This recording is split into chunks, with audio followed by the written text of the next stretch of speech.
출근하자마자 퇴근하고 싶어. 네, 혹시 그런 생각 안 해보셨습니까? 우리나라 직장인 5만 명을 대상으로 조사를 한 결과가 있는데요. 한국노동연구원 조사였고 우리 직장인들의 행복지수가 41점이었다고 합니다. 이거 50점 만점 아니고요. 100점 만점에 41점. 왜 회사 생활이 즐겁지 않을까요?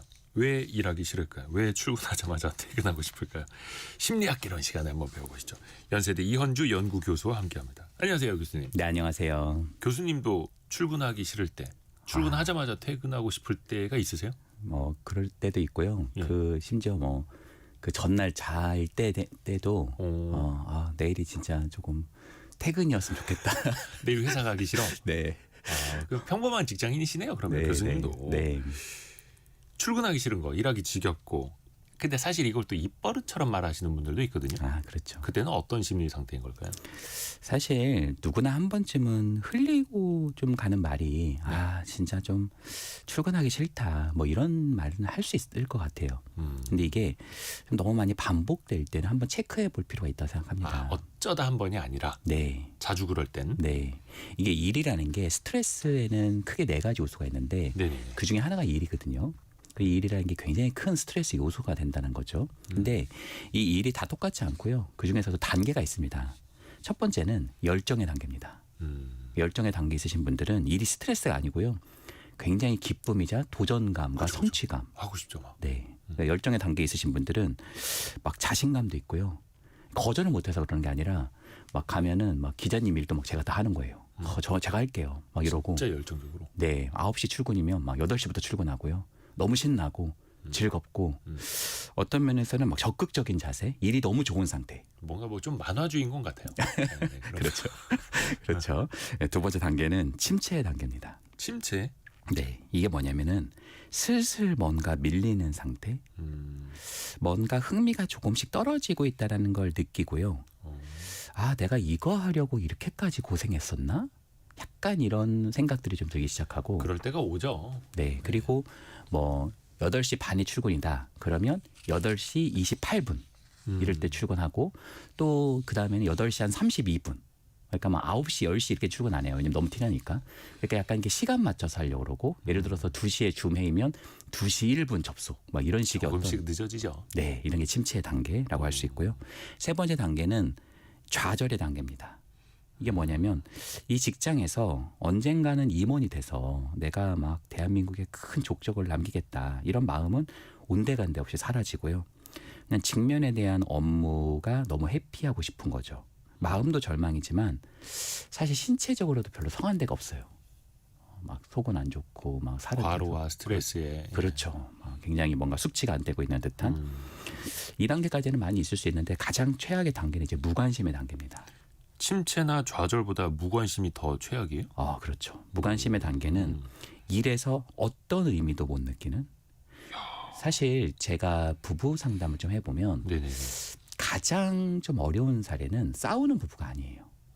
싸우는 부부는 그래도 미운 정이라도 있는 경우도 있고 네. 그걸 잘 원투를 좀 바꿔보면 해볼 수 있는 부분도 있거든요. 왜냐하면 감정이 있으니까 화가 나는 거죠. 그렇죠. 막. 근데 진짜 최악의 경우는 서로의 어떤 감정도 남아있지 않은 상태. 그냥 무덤덤해 보이기도 하지만 어떤 냉담한 상태. 그러니까 부부가 서로 싸우고 막 불만을 갖는 게 내 네. 몸처럼 내 손발처럼 저 사람을 막 컨트롤하고 싶은데 마음대로 안 되니까 싸우는 거라고 하는데 네. 그냥 저 사람은 남이야라고 생각을 하는 게 더 무서운 거네요. 그렇죠. 그러니까 그냥 기차는 간다 개가 짖어도 약간 이런 느낌인 거죠. 그래서 그러니까 무관심의 단계가 더 무서운 거다. 그렇죠. 일을 대하는 데 있어서 어떠한 의미도 못 느끼고 나가고 싶은데 그냥 사실 그렇게 큰 대안이 없어서 그냥 억지로 있는 거.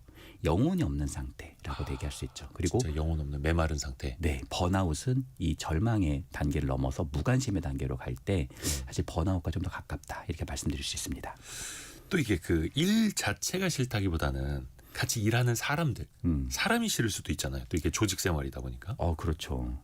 사실 일 자체가 균등하기 싫다기보다는 보통 어떤 특정 요소가 더 싫거든요. 요소. 네, 예를 들면 회의는 왜 이렇게 많지?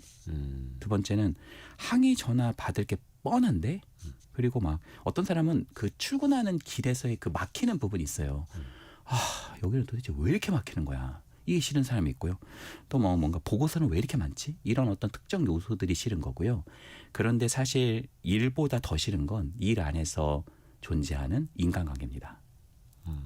그러니까 특히 인간관계 중에서도 가장 힘든 인간관계가 대표적으로 바로 위에 직장 상사. 근데 요즘에 그렇죠, 아무래도 요즘에 근데 이제 좀 특이한 상황들이 많이 일어나는데 이제 약간 팀장님 혹은 차장님, 과장님 요 라인에 있는 분들은 이게 형세가 별로 안 좋은 게 윗사람들 때문에도 힘들고 또 윗사람들은 뭔가를 굉장히 많이 나한테 지시를 하는데 내가 중간이잖아요. 중간다리잖아요. 네.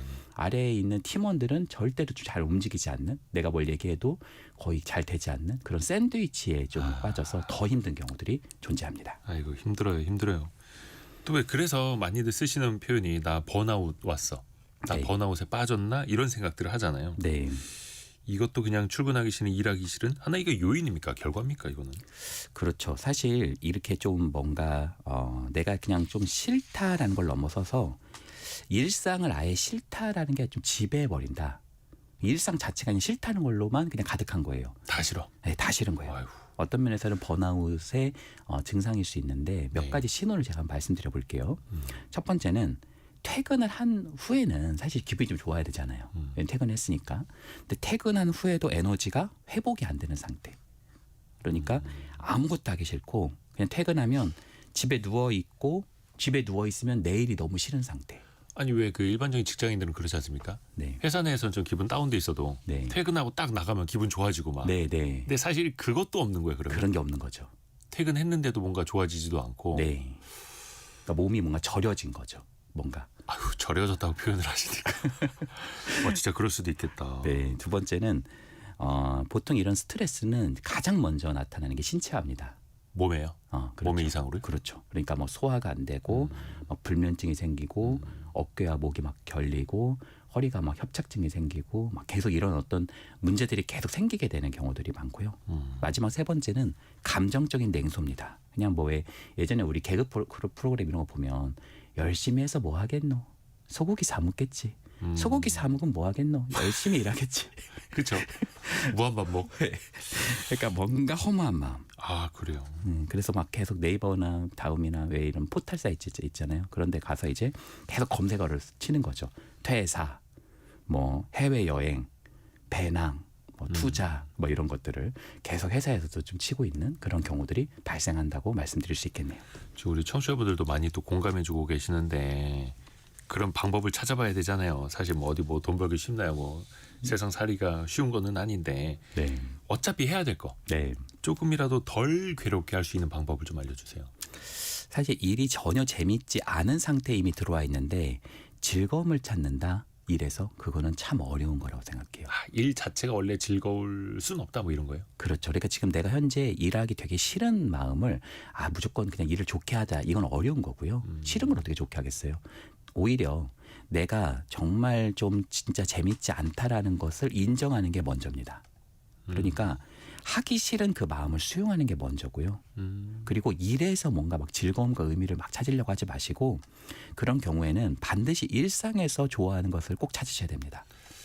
일 자체를 재밌게 어떻게 만들려고 하지 말고 네. 일 자체가 원래 재미없는 건 재미없는 거야라고 그냥 건강하게 인정을 하라는 그렇죠. 거예요. 건강하게 인정을 하고요. 그러니까 자신이 좋아하는 것, 요즘에 뭐 부캐 뭐 이런 표현들 많고 디깅 모멘텀 이런 것들이 생기잖아요. 부 캐릭터, 네. 또 다른 나의 캐릭터. 그렇죠. 그런 이제 신조어들이 나오는데 그런 아마 경향성이라고 생각하고요.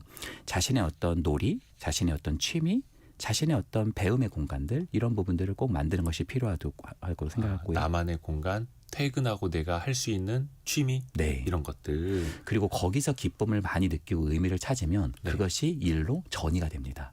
그 에너지가 또 생긴다는 거예요. 네, 네. 그러니까 그런 에너지의 토대를 꼭 쌓아나가는 것이 매우 중요하다. 그러니까 뭐 예를 들어서 일주일에 며칠까지 열심히 일하고 오늘 저녁에는 순대곱창 먹으러 가야지 막 이런 거. 네. 닭갈비 먹으러 가야지 이런 네, 계획들. 네. 그렇습니다. 그래도 나한테 에너지를 준다는 거네. 네. 근데 이제 어떤 분들은 그냥 받는 만큼만 일하자. 네. 적당히 하자라고 어떻게 보면 이것도 나를 보호하는 기제잖아요. 네. 이건 어때요?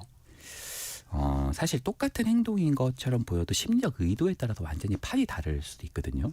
예를 들면 적당히 한다라는 게 자신만의 페이스를 조절하면서 하는 것인가 이것과 내가 직면하고 싶은 문제를 회피하기 위해서 이렇게 하는 것인가. 예를 들어서 우리가 오래 달리기를 할 때 어떤 사람들은 체력을 비축하면서 자신만의 스탠스를 유지하는 사람들 있잖아요. 네. 근데 어떤 사람들은 그냥 억지로 뛰니까 최대한 꼴등만 면하자. 비슷한 것처럼 보이지만 완전히 좀 다를 수 있다는 거죠.